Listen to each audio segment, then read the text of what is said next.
এই মুহূর্তে রয়েছি ঢাকার কেরানীগঞ্জের ঐতিহ্যবাহী জিঞ্জিরা বাজার পশুর হাটে। এটি বেশ পুরাতন এবং ঐতিহ্যবাহী একটি হাট। প্রতি বছর প্রচুর পরিমাণ গরু এই হাটে বেচা কেনা হয়। বিশেষ করে পুরান ঢাকার নয়াবাজার হাটটি বন্ধ হয়ে যাওয়ার পরে এই হাটে পশু বেচা কেনা বেড়েছে অনেক গুণ। শুধু কেরানীগঞ্জ নয়, পুরান ঢাকা ও আশেপাশের অনেক এলাকা থেকে লোকজন এই হাটে পশু কিনতে আসে।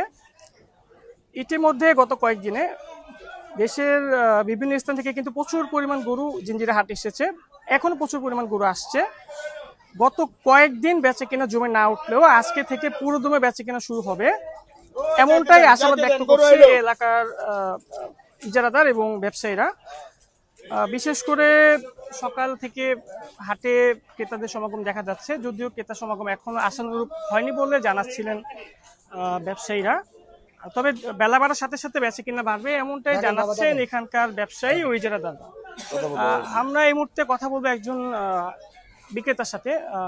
আমি কুষ্টিয়া থেকে এসেছি, আমি এই দুইটা গরু নিয়ে এসেছি। বাজার কিরকম দেখছেন? বাজারের অবস্থা খুব খারাপ। এই বাজারে গরু বেচার মতো না। 400 গরু 300 দাম বলছে।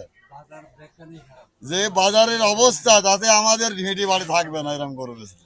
রাঁধুনি মেজবানি মাংসে মশলা থাকলে আসল মেজবানি রান্না কোনো ব্যাপারই না।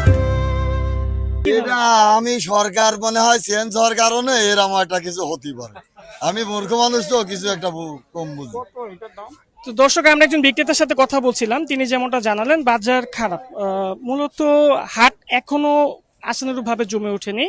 তবে আজকে যেহেতু সরকারি শেষ কর্মদিবস, বিকালের পরে অফিস ছুটি হওয়ার পরে হয়তো বা বেচা কিনা বাড়তে পারে এবং রাতে বেচা কিনা বাড়বে, এমনটা জানিয়েছে এখানকার ব্যবসায়ী ইজারাদাররা। আমরা আরেকজন বিক্রেতার সাথে কথা বলার চেষ্টা করছি।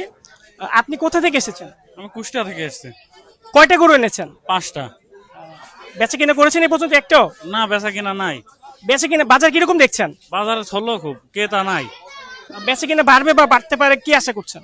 আগামীকাল হয়তো কিছু বেচা কিনা হতে পারে, কিন্তু পরিবেশের অনুযায়ী মনে হচ্ছে খুব একটা ক্রেতা নামবে না হাটে। ঠিক আছে, আমরা যেমনটা কথা বলছিলাম আরেকজন বিক্রেতার সাথে, তো অনেকে অভিযোগ করছে বাজার ওরকম পাচ্ছে না।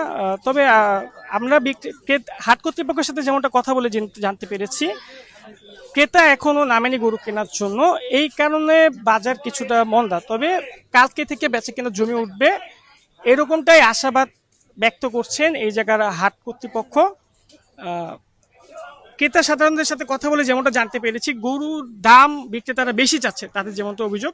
অন্যদিকে বিক্রেতারা বলছে গোখাদ্যের দাম বেড়ে যাওয়ায় গরুর দাম তাদের কিছুটা বেশি রাখতে হচ্ছে, বাঁচিতে হচ্ছে।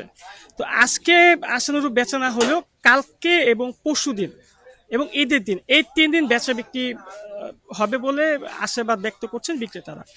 তো দর্শক, এই ছিল আমার কাছে ঢাকার জিঞ্জিরা হাট থেকে সর্বশেষ পরিস্থিতি।